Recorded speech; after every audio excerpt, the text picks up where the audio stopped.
Hello folks, welcome back. You're with us here on Cape Rugby TV, Cape Town TV, DSTV channel 263. We keep talking about what's happening in the world of Western Province Club Rugby. And of course it's stayed active all the time. Gino Topley in studio with me, Avirown Pieterse also from Rocklands. Gino, did you guys do pre-season yet? We started last night. Last night? Yeah, we attempted the 10K run with the boys. Some finished, some didn't. But yeah, we started. It was on a good note because we needed to get the fitness levels back to see where it is. How was the turnout? It's always the thing you guys are looking for, is who pitches up on the first day. The first week is always the difficult part. Some get motivated by others being there, so hopefully in the second week it will be much better with the numbers. And have you guys started looking at friendlies yet? We are actually in talks with Southern League teams regarding a tournament that we're going to have this year. Well, I've got the guys from Rocklands in studio here that you can talk to. They are part of that conversation. We'll see. Avirown Pieterse joins us now. Avirown, of course, you're at Rockland as well. Welcome in here. Goedemorgen, sorry, my bad. Yeah. So it looks like your Rocklands women's rugby, is that your focus? Yes, for the year is my focus on my vrouwen's team to develop in the Rocklands and on the communities. Yes. Now, one of the things that people were asking is Rocklands and the Mitchells Plain region, because you guys played in the sevens, but there was regions, there was some clubs, and then of course there was the Mitchells Plain region, of which you had some Rocklands players in there, right? Yes, ja, ons het Rocklands players gehad in die regional team van Mitchells Plain, wat ons geënterd in die Claremont sevens tournament in Claremont. Ja, daar was baie van die Rocklands players wat daar gespeel het. Nou vorentoe, gaan dit 'n Rocklands vrouespan wees of 'n Mitchells Plain span wees? First of all, ek sal vir jou sê is ons present Rocklands. Rocklands ladies team vir die klub. Vertel ons 'n bietjie van hoe het julle daar gekom? Hoe het julle gekom, want baie mense vra hoe bou ons 'n vrouespan en hoe kom ons daar uit? Ja, soos ek altyd vir die players en bestuurders sê, is dit maklik om 'n vrouens team te handle. Daar's rules en strictly rules of vrouens teams. Jy moet patience het ons saam met vroumense te werk. Ja, eers het ons later begin met die senior team to develop ons in the 14s meisie teams en 'n 16 meisie team en in 'n 19s team het ons nou oploop. Ek was elke Vrydag besig saam met hulle gewees met die girls en die boys. En die practicing en die oefening sessies, is dit dieselfde dae, dieselfde tye? Is alles dieselfde tye. Ons het gister se pre-season gehad begin, staat die vrouens team gister begin op Rocklandsveld 6:30 tot 8:00. Wat ons gaan op soos die ligte aangaan, dan gaan ons 'n bietjie later practice. Ja. So en as daar vroue is wat of meisies wat nou watch op soos ons nou gesels, kan hulle nog kom join? Ja, hulle is preurig welkom om te kom enige tyd. Hulle is net by kontak op my details is always op die poster op my Facebook en op WhatsApp sal altyd met my kry op Facebook. En die vrou wat my lekker op help ook my team manager, my seniors ook daar involved, my seniors ook involved saam met my. En Landry Smith, is almal ken haar as Landry Smith, sy's van Stramfontein High School, sy's ook involved met om met te help assist met die meisie team, senior meisie teams. Nou wat dink hulle van die kompetisie wat hulle gesien het daar by die Score Sevens? Ek meen die Score Sevens is nogal 'n groot dag vir almal. En dan om daar nou op te daag en daar's baie spanne, daar's baie fans. Hoe was hy experience vir hulle? Ja, vir hulle was dit so like coach gaan regtig nou speel. Gaan ek speel? Ek sê jy moet sy moet nou uithaal en wys wat ek ingesit het. Wat hulle dis vir my gesê dankie dat hulle opportunity gehad het om te speel vir die klub. Ek sê nee, is ebo vir julle dankie dat hulle uitgekom het elke Dinsdags en Vrydag om te practice en my tyd geoffer na julle toe. Ja. We've got our behind the scenes producer Akeline Capito. Akeline, was it a tough competition? You played in that sevens. She nods her head and says, no, it was easy enough. Maar dit raak seker meer moeilik soos mense aangaan, né? Ja, dit is 'n bietjie soos ek altyd sê, jy moet stil sit en vir hulle kyk en so, dan moet jy altyd vir hulle sê, kom trek jou sweater aan, jy moet so trek en so vroumense is waarskynlik ag man, is maar net ons man. Kom waar dit ons speel net vir die love of the game. Yeah. Gino, where are you guys in terms of, from a women's development point of view? Is that in the cards for the future? It's in the cards for the future. It has been questioned many times already. The thing that we need to learn is the patience.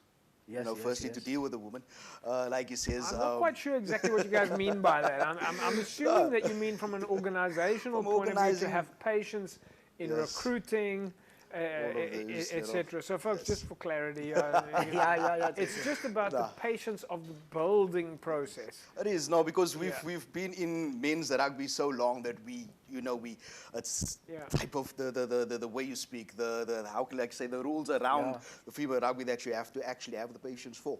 So you got to take time to educate and explain the ins and outs of the game. It's much harder than teaching a guy. It's not the actual knowledge of it, it's the physical aspects of it, and then them to maintain it and all of those things. It's a quite difficult process, but at the end of the day, it's they give the same product, you know.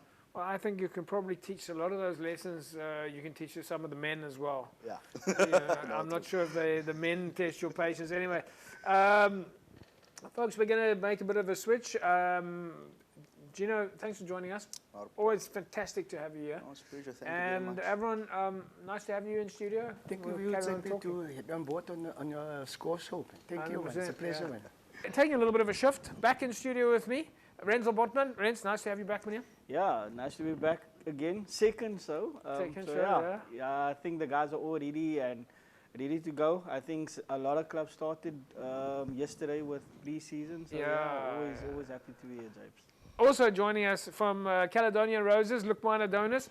Lukman, nice to have you back, man. Last time I saw you was on the side of the field at City Park.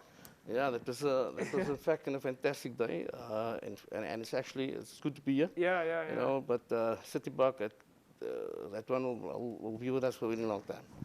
So talk me through that, because we actually spent a little bit of time on the side of the field there.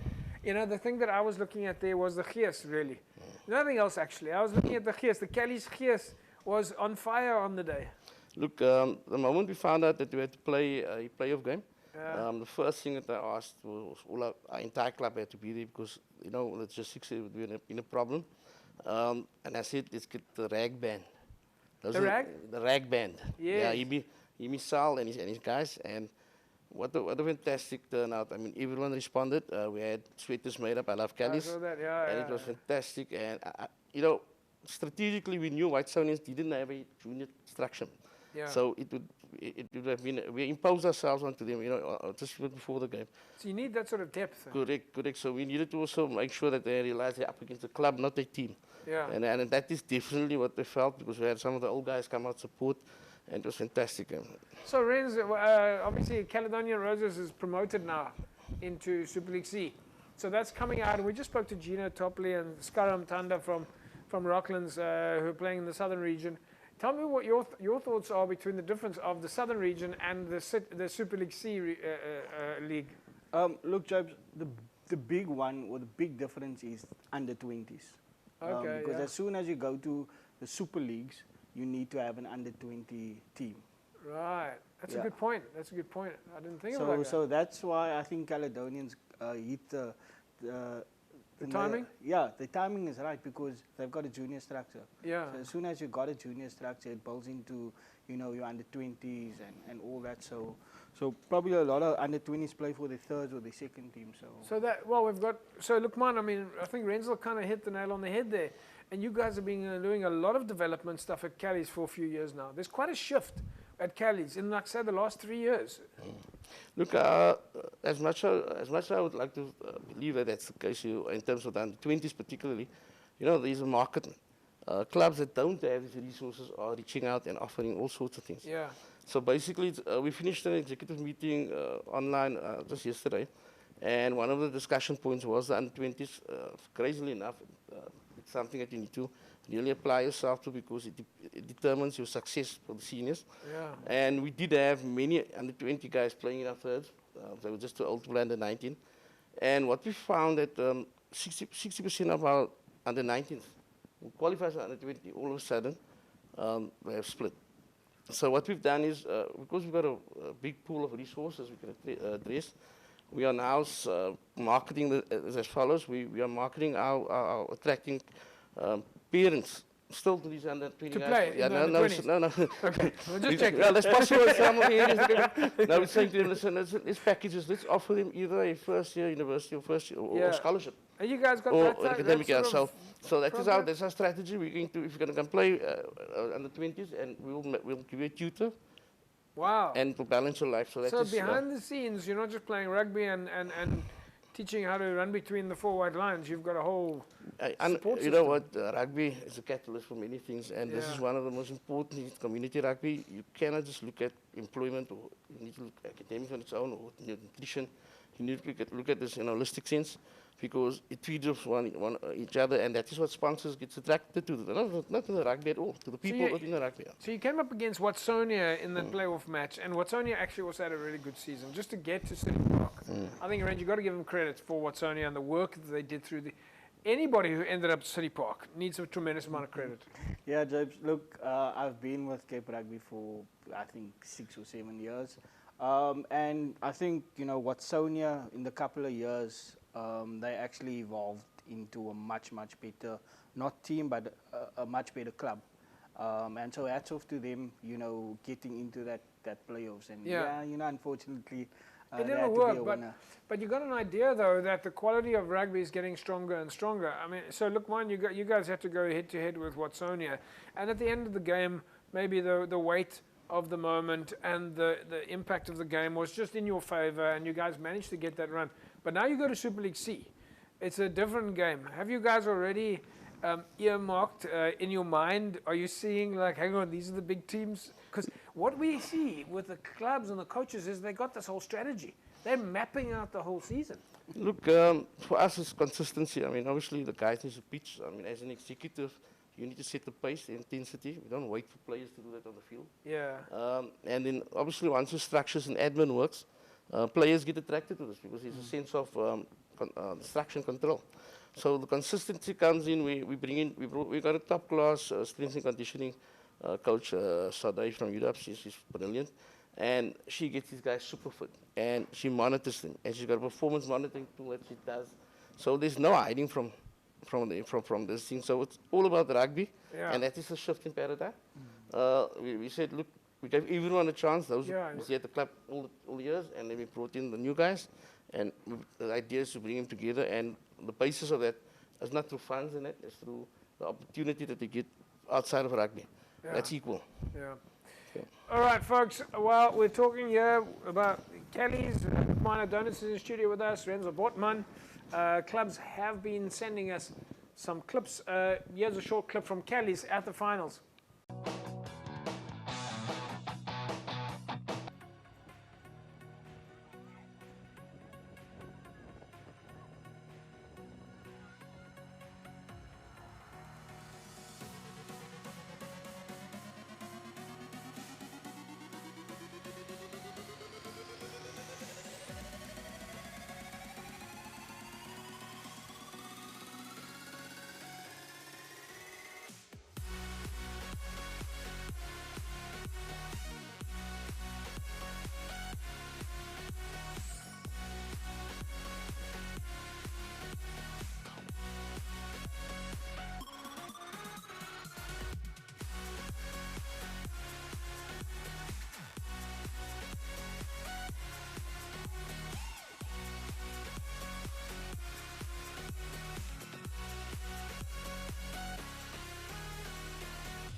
All right, guys, we're going to take a little break. When we come back from the break, we're going to carry on talking about Kelly's, their season, and ask Renzo Bortman a little bit about the difference between Super League C and playing in the regions. Don't go away, back in a sec.